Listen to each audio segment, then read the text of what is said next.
Behavior severity identification.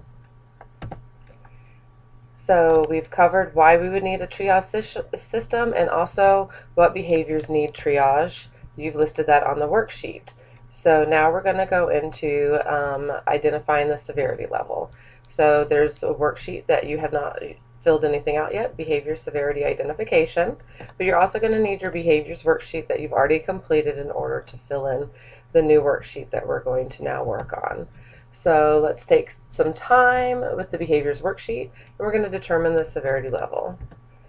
The first level, behavior level number 1, is physical harm to themselves or others possible? Another way to word it is the behavior a danger to themselves or others.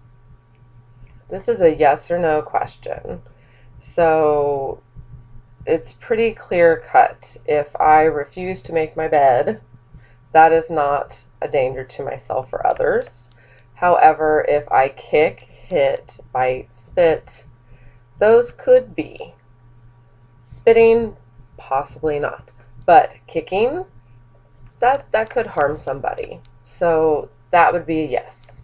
So there's a few gray areas that you'll determine, but again, several are very clear cut. Behavior level number 2.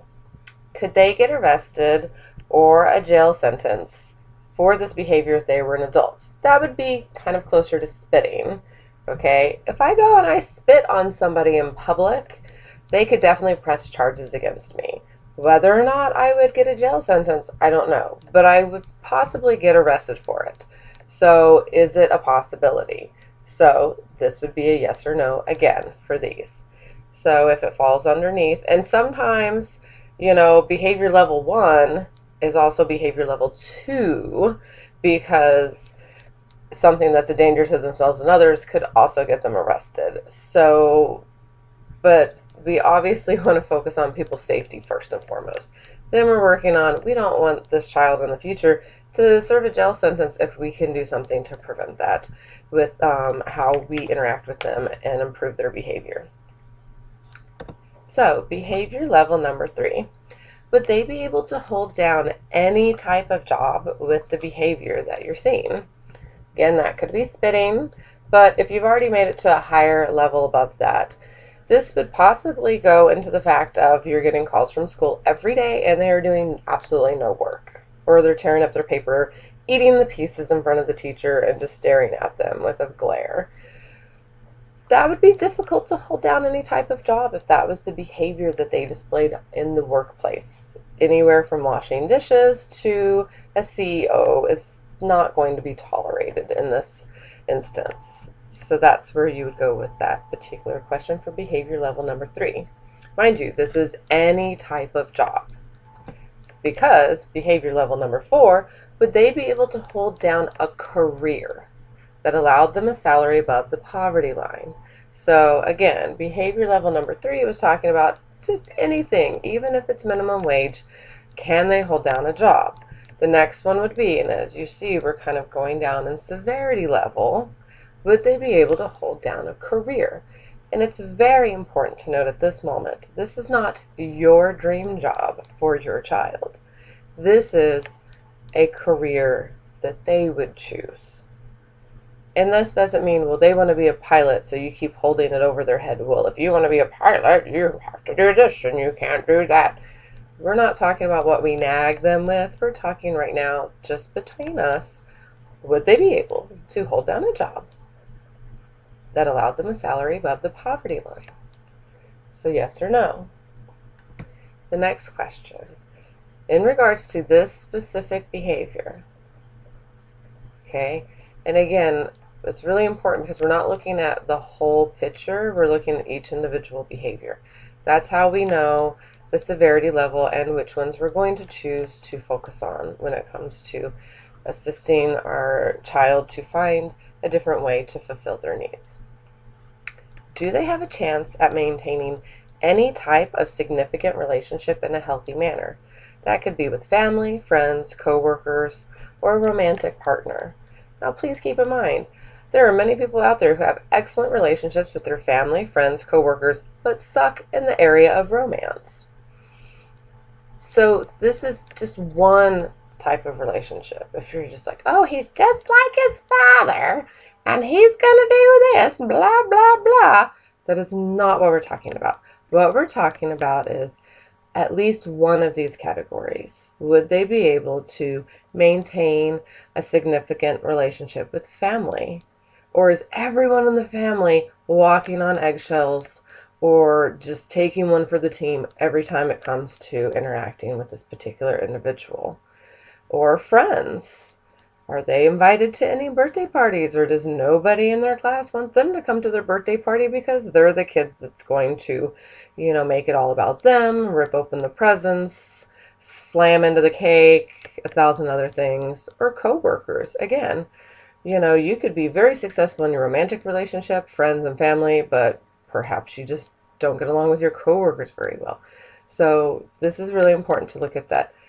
This would be at least one of these that you can pick. If you can't pick at even family for this particular one, and sometimes people don't get along with their family at all, but they do with their friends. So at least one.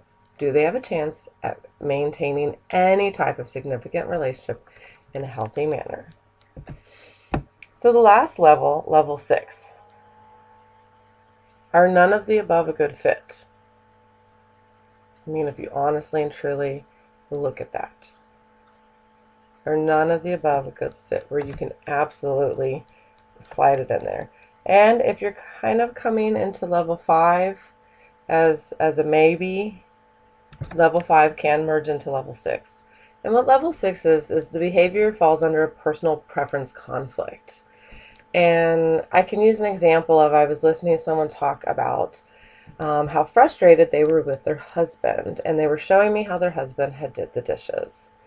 And she was so frustrated and so angry, and just, he did it on purpose to do this and this. And as I watched and I looked, that's how I would do the dishes. Pretty close to how he would do the dishes.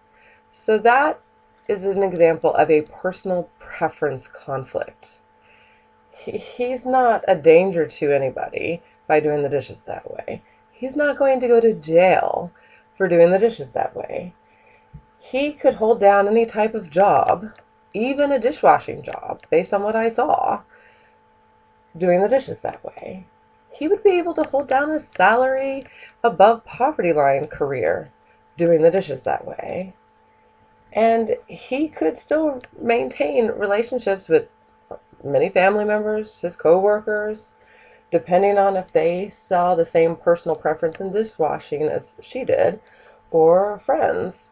But it seems in romantic partner, it just didn't work for their particular thing. So that's going to be that unique couple is going to have to work on that particular situation. So another example would be a personal preference. What's your dream vacation? My dream vacation is to go to Turkey. It is the crossroads of many historical situations, the Silk Road. It has history that I would love to see, but it also has amazing scuba diving. It has beautiful beaches, beautiful mountains, fields of wildflowers depending on the season. There are monasteries carved into the cliffs that you can go and visit. So many different things that I would love to see in Turkey. And I've also gone to see the Northern Lights with my daughter in the very, very, very cold Alaska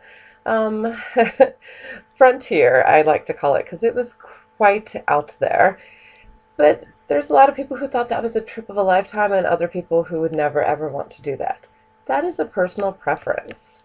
So that's something we're going to start wrapping our head around a little bit, because a lot of times if we can be more aware of what our personal preferences are, that they're preferences rather than a moral right and wrong, we can get a lot further with our children and just about any other relationship around us.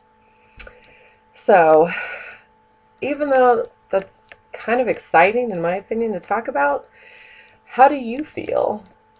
Do you feel like this sad little sea turtle? Or do you feel excited? I feel excited about this information. Other people might feel really, really overwhelmed. Not sure. Yes, all of those are completely valid. However you're feeling in this moment, if you could just take a second to just Figure out how you feel, even if it's not quite sure how you feel. Just think about it just for a second. And also, I would like you to know you're choosing to do something beneficial right now. And that puts you in a position to be trying to improve the relationship with your children for the rest of your life. So here's a little redirection.